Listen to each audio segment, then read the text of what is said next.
ಎಲ್ಲರಿಗೂ ನಮಸ್ಕಾರ. ನೇರಳೆ ಹಣ್ಣಿನ ಸೀಸನ್. ಈ ಸೀಸನ್ನಲ್ಲಿ ನೇರಳೆ ಹಣ್ಣಿನಿಂದ ಒಂದು ರೆಸಿಪಿ ಮಾಡದಿದ್ದರೆ ಹೇಗೆ? ಬಹಳ ಆರೋಗ್ಯದಾಯಕವಾದ ನೇರಳೆ ಹಣ್ಣಿನ ಒಂದು ರುಚಿಕರವಾದ ದೋಸೆಯನ್ನು ಮಾಡಿದ್ದೇನೆ. ಇದನ್ನು ನೀವು ಕ್ರಿಸ್ಪಿ ದೋಸೆಯಾಗಿ ಸಹ ಮಾಡ್ಬೋದು ಅಥವಾ ನಮ್ಮ ನೀರು ದೋಸೆ ಹಾಕಿ ಸಹ ಮಾಡ್ಬೋದು. ನಾನು ಇನ್ಸ್ಟೆಂಟಾಗಿ ಮಾಡಿದ್ದೇನೆ. ನೀವು ಬೇಕಿದ್ದರೆ ಅದನ್ನು ಅಕ್ಕಿಯನ್ನು ನೆನೆ ಹಾಕಿ ಮಾಡಿದರೆ ಇನ್ನೂ ಸಹ ಬಹಳ ಟೇಸ್ಟಿಯಾಗಿ ಬರ್ತದೆ. ಎರಡು ವಿಧದಲ್ಲಿ ನಾನು ಮಾಡಿ ನೋಡಿದೆ. ನನಗೆ ಇನ್ಸ್ಟೆಂಟಾಗಿ ಕೆಲವರಿಗೆ ಬೇಕಾಗ್ತದೆ, ಅದಕ್ಕೋಸ್ಕರ ನಾನು ಇನ್ಸ್ಟೆಂಟಾಗಿ ಅಕ್ಕಿ ಹುಡಿಯನ್ನು ಬಳಸಿ ನಾನು ತೋರಿಸ್ಕೊಟ್ಟಿದ್ದೇನೆ. ಹಾಗಾದರೆ ಯಾರೆಲ್ಲ ನನ್ನ ಚಾನಲನ್ನು ನೋಡ್ತಿದ್ದೀರಿ, ಯಾರೆಲ್ಲ ಇನ್ನೂ ಸಬ್ಸ್ಕ್ರೈಬ್ ಮಾಡಿಲ್ಲ, ದಯವಿಟ್ಟು ಸಬ್ಸ್ಕ್ರೈಬ್ ಮಾಡಿ ಸಪೋರ್ಟ್ ಮಾಡಿ ಅಂತ ಹೇಳುತ್ತಾ ಬನ್ನಿ ಯಾವ ರೀತಿಯಲ್ಲಿ ಈ ಒಂದು ದೋಸೆಯನ್ನು ಮಾಡುವುದೆಂದು ನೋಡೋಣ. ನಮಸ್ತೆ ಮಿತ್ರರೇ, ಇಲ್ಲಿ ನೋಡಿ, ಸೀಸನಲ್ಲಿ ಸಿಗುವಂತಹ ನೇರಳೆ ಹಣ್ಣುಂಟು. ಒಳ್ಳೆ ನೇರಳೆ ಹಣ್ಣುಗಳಿಗೆ ಬರ್ತಾ ಉಂಟು. ಹೆಕ್ಕಿ ತರಬೇಕು ನೋಡಿ. ಇದನ್ನು ನಾನು ತಂದು ಒಂದು ಅರ್ಧ ಗಂಟೆಗಿಂತ ಹೆಚ್ಚು ನೀರಿನಲ್ಲಿ ಹಾಕ್ಕೊಂಡಿಟ್ಟುಕೊಂಡಿದ್ದೇನೆ. ಇದರಲ್ಲಿ ಏನಾದರೂ ಕೆಮಿಕಲ್ ಏನಾದರೂ ಹಾಕಿದರೆ ಇಟ್ಟರೆ ಅಥವಾ ಹುಳ ಏನಾದಿದ್ದರೆ ಹೋಗಲಿ ಹೇಳಿ ಸುರಿಗೆ ತೊಳೆದುಕೊಂಡು ಒಂದು ಅರ್ಧ ಗಂಟೆ ನೀರಿನಲ್ಲಿ ಹಾಕಿಟ್ಕೊಳ್ಬೇಕು. ಇವತ್ತೊಂದು ರುಚಿಕರವಾದ ದೋಸೆಯನ್ನು ಮಾಡುವ.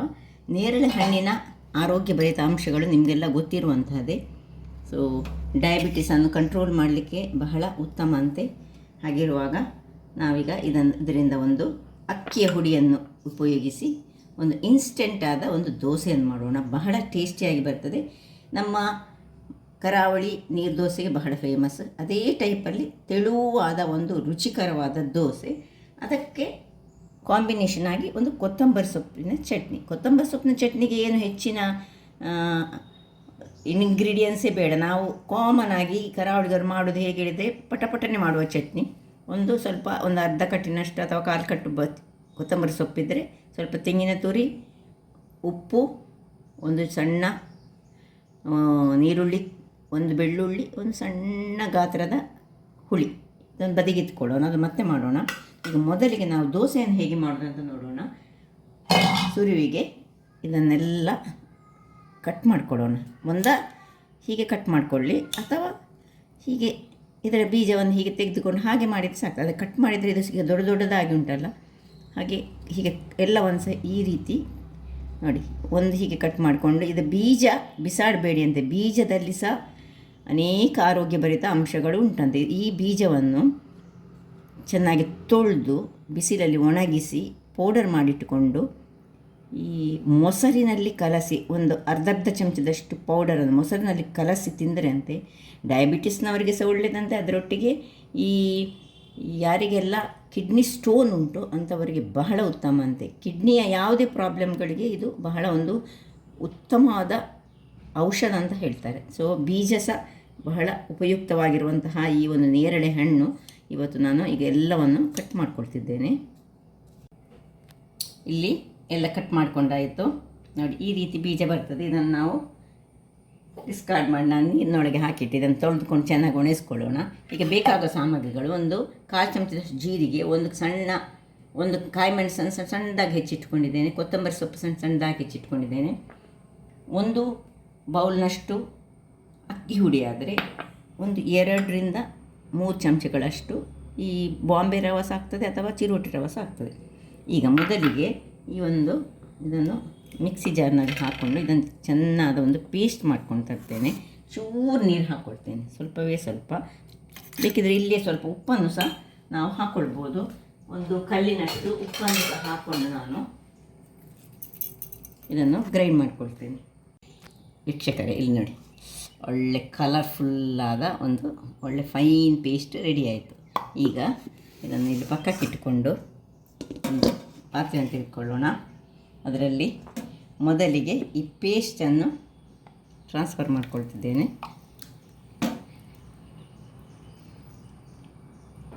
ಇನ್ನು ಇದಕ್ಕೆ ಸ್ವಲ್ಪ ನೀರನ್ನು ಹಾಕೊಳ್ಳೋಣ. ನಾವು ನೀರಿನಲ್ಲಿ ಒಳ್ಳೆ ಒಂದು ತೆಳುವಾದ ದೋಸೆ ಮಾಡೋದ್ರಿಂದಾಗಿ ನಾವು ನೀರನ್ನು ತುಂಬ ಮಾಡ್ಕೊಳ್ಬೋದು. ಇದರಲ್ಲಿ ಸ್ವಲ್ಪ ಉಪ್ಪು ಅದರಲ್ಲಿ ಆಗಲೇ ಹಾಕ್ಕೊಂಡಿದ್ದೇನೆ, ಮತ್ತು ಬೇಕಾದರೆ ನೋಡಿಕೊಂಡು ಹಾಕ್ಕೊಂಡ್ರೆ ಆಯಿತು. ಈಗ ಈ ಕೊತ್ತಂಬರಿ ಸೊಪ್ಪು, ಕಾಯಿ ಮೆಣಸು ಸಣ್ಣದಾಗಿ ಹೆಚ್ಚಿಟ್ಟೆ, ಜೀರ ಇಷ್ಟನ್ನು ಹಾಕ್ಕೊಳ್ತಿದ್ದೇನೆ. ಹಾಕ್ಕೊಂಡು ಚೂರು ಉಪ್ಪು ಹಾಕ್ಕೊಳ್ತೇನೆ. ಆಗ ಹಾಕ್ಕೊಂಡದ್ದು ಸ್ವಲ್ಪ ಉಪ್ಪು, ಅದಿಲ್ಲದಿದ್ದರೆ ಗ್ರೈಂಡ್ ಮಾಡುವಾಗಲೇ ಸ್ವಲ್ಪ ಉಪ್ಪು ಹೆಚ್ಚು ಹಾಕ್ಕೊಳ್ಬೋದು. ಈಗ ಇದಕ್ಕೊಂದು ಚೆನ್ನಾದ ಮಿಕ್ಸ್ ಅಂದ್ಕೊಳೋಣ.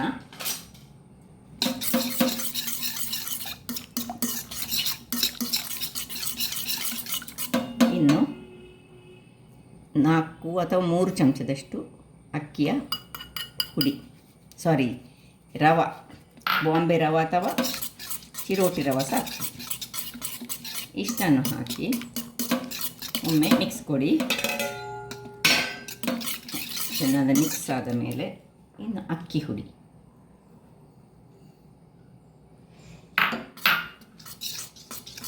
ದಪ್ಪ ಬೇಡ ನಮಗೆ, ಈಗ ನೀರು ಬೇಕು. ಅದಕ್ಕೆ ಸ್ವಲ್ಪ ನೀರನ್ನು ಸ್ವಲ್ಪ ಈ ಒಂದು ಮಿಕ್ಸಿಗೆ ಹಾಕೊಳ್ಳೋಣ.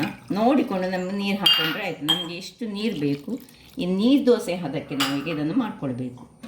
ಸೊ ಚೆನ್ನಾಗಿ ಕಲಡಿಸ್ಕೊಳ್ತೇನೆ. ನೋಡಿ ವೀಕ್ಷಕರೇ, ಈ ಲೋಟದಲ್ಲಿ 1 ಲೋಟದಷ್ಟು ನೀರನ್ನು ನಾನು ಇಷ್ಟು ಅಂದರೆ ಹಾಕ್ಕೊಂಡೆ. ಸೊ ನೀವು ನೋಡಿಕೊಂಡು ಹಾಕ್ಕೊಂಡ್ರೆ ಆಯಿತು. ಈಗ ಇದನ್ನೀಗ ನಾವು ಮುಚ್ಚಳವನ್ನು ಮುಚ್ಚಿ ಒಂದು 10 ನಿಮಿಷ ನೆನೆಯಲಿಕ್ಕೆ ಬಿಡೋಣ. ನೋಡಿ, ಇದು ಸೈಡಲ್ಲಿರುವಾಗ ನಾವು ಚಟ್ನಿಯನ್ನು ರೆಡಿ ಮಾಡ್ಕೊಳ್ಳೋಣ. ಚಟ್ನಿ ಅದೇ ಒಂದು ಯಾವ ಇದರಲ್ಲಿ ಗ್ರೈಂಡ್ ಮಾಡಿದೆ ಅದರಲ್ಲೇ ಮಾಡ್ಕೊಳ್ಬೋದು. ಸುರಿಗೆ ನಾನು ಹೇಳಿದ ಹಾಗೆ ಕೊತ್ತಂಬರಿ ಸೊಪ್ಪು ಹಾಕ್ಕೊಳ್ತಿದ್ದೇನೆ. ಏನಿಲ್ಲ, ಸಿಂಪಲ್. ನಮ್ಮ ಕರಾವಳಿಯ ಚಟ್ನಿ ಉಂಟಲ್ಲ, ಅದು ಬಹಳ ಸಿಂಪಲ್. ಯಾವ ಕೊತ್ತಂಬರಿ ಸೊಪ್ಪು ನಾವು ಕಟ್ ಮಾಡಿ ಇಟ್ಕೊಂಡಿದ್ದೆ ಅದರ ದಂಟನ್ನು ಇದಕ್ಕೆ ಹಾಕ್ಕೊಳ್ಳೋದು.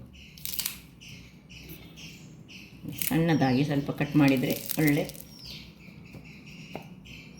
ನೀರುಳ್ಳಿ, ಬೆಳ್ಳುಳ್ಳಿ, ಸಣ್ಣ ತುಂಡು ಹುಳಿ, ಉಪ್ಪು, ತೆಂಗಿನ ತುರಿ ಇಷ್ಟನ್ನು ಹಾಕಿ ನೀರು ಹಾಕಿ ಒಂದು ಹದಾದ, ದಪ್ಪ ಸಹ ಬೇಡ, ಹದ ಕೋಸ್ಲಿ ಸಹ ಅಲ್ಲ, ಅಂದರೆ ಇನ್ ಬಿಟ್ವೀನ್, ಫೈನ್ ಸಹ ಬೇಡ, ಸ್ವಲ್ಪ ನೀರು ಹಾಕ್ಕೊಳ್ತೇನೆ.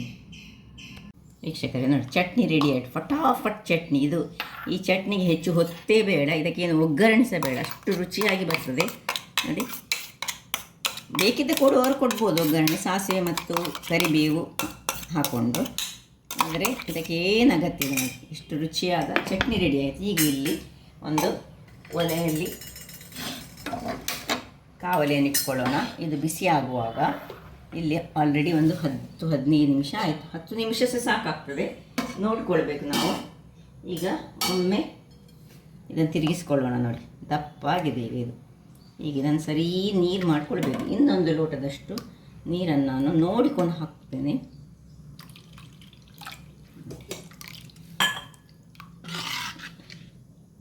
ಕಾಯಿ ಮೆಣಸು ಖಾರಕ್ಕೆ ಸ್ವಲ್ಪ ಕಾಯಿ ಮೆಣಸು ಉಂಟು. ಇಲ್ಲಿ ಬೇಕಿದ್ದರೆ ನೀವು ನೀರುಳ್ಳಿಯನ್ನು ಬೇಕಿದ್ದರೆ ಹಾಕ್ಕೊಳ್ಬೋದು, ಹೇಗೆ ಸಾಕ್ತದೆ, ಯಾವ ರೀತಿ ಸಹ ನಡೀತದೆ. ಏನು ಬೇಕಿದೆ ಸಹ ನಿಮಗೆ ಒಂದು ಒಗ್ಗರಣೆ ಬೇಕಿದ್ದರೆ ಒಗ್ಗರಣೆ ಕೊಡ್ಬೋದು. ಕರಿಮೆಣಸು ಮತ್ತು ಜೀರಿಗೆ, ಕರಿ ಲೀವ್ಸ್ ಹಾಕಿ ಒಗ್ಗರಣೆ ಕೊಟ್ಟರೆ ಸಹ ಬಹಳ ಚೆನ್ನಾಗಿ ಬರ್ತದೆ. ನೋಡಿ, ಇಷ್ಟ ಆಯ್ತಲ್ಲ. ಇನ್ನೂ ಸಹ ಸ್ವಲ್ಪ ನೀರು ಬೇಕಾಗ್ತದೆ. ನೋಡಿ, ಸಾಕು.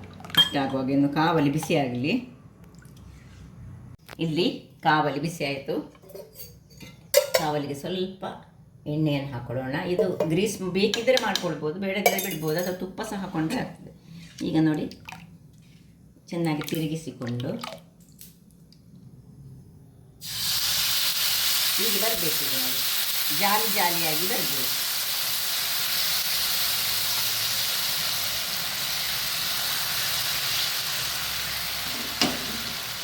ದಪ್ಪಾಗಬಾರ್ದು, ತುಂಬ ತೆಳುವಾಗಿ. ಇನ್ನೂ ಸಹ ತೆಳು ಬೇಕಿದ್ದರೆ ಮಾಡ್ಕೊಳ್ಬೋದು, ತೆಳು ಬೇಕಿದ್ದವರಿಗೆ. ಇದಕ್ಕೆ ಚೂರು ಹದಾ ದಪ್ಪದಲ್ಲಿ ಮಾಡಿಕೊಂಡೆ ನಾನು. ಈಗ ಮುಚ್ಚಳವನ್ನು ಮುಚ್ಚಿಕೊಂಡು ಒಂದು 2-3 ನಿಮಿಷ ಬೇಯಿಸ್ಕೊಳ್ಳೋಣ.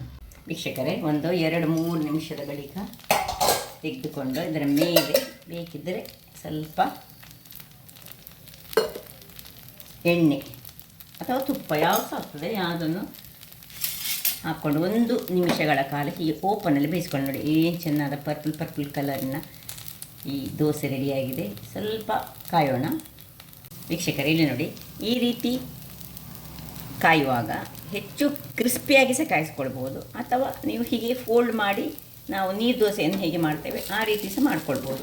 ನಾನೀಗ ನೋಡಿ, ಹೀಗೆ ನಿಮ್ಮನ್ನು ಹೀಗೆ ತೆಗೆದು ಸಹ ತೋರಿಸ್ತದೆ ನೋಡಿ. ಹೀಗೆ ಇಡೀಯಲ್ಲಿ ಸಹ ತೆಗೆದು ತೋರಿಸ್ಲಿಕ್ಕೆ ಆಗ್ತದೆ ನಾನು. ಅಥವಾ ಫೋಲ್ಡ್ ಸಹ ನೋಡಿ, ಈ ರೀತಿ ಫೋಲ್ಡ್ ಸಹ ಮಾಡ್ಕೊಳ್ಬೋದು. ಫೋಲ್ಡ್ ಮಾಡಿದರೆ ಈ ರೀತಿಯಾಗಿ ಬರ್ತದೆ. ಇದೇ ರೀತಿ ಇಲ್ಲಿ ಸ್ವಲ್ಪ ಆಯಿಲನ್ನು ಹಾಕ್ಕೊಳ್ಳೋದು. ತುಂಬ ಆಯಿಲ್ ಏನು ಬೇಡ, ಜಸ್ಟ್ ಒಂದು ಬ್ರಷ್ ಮಾಡಿದರೆ ಸಾಕು.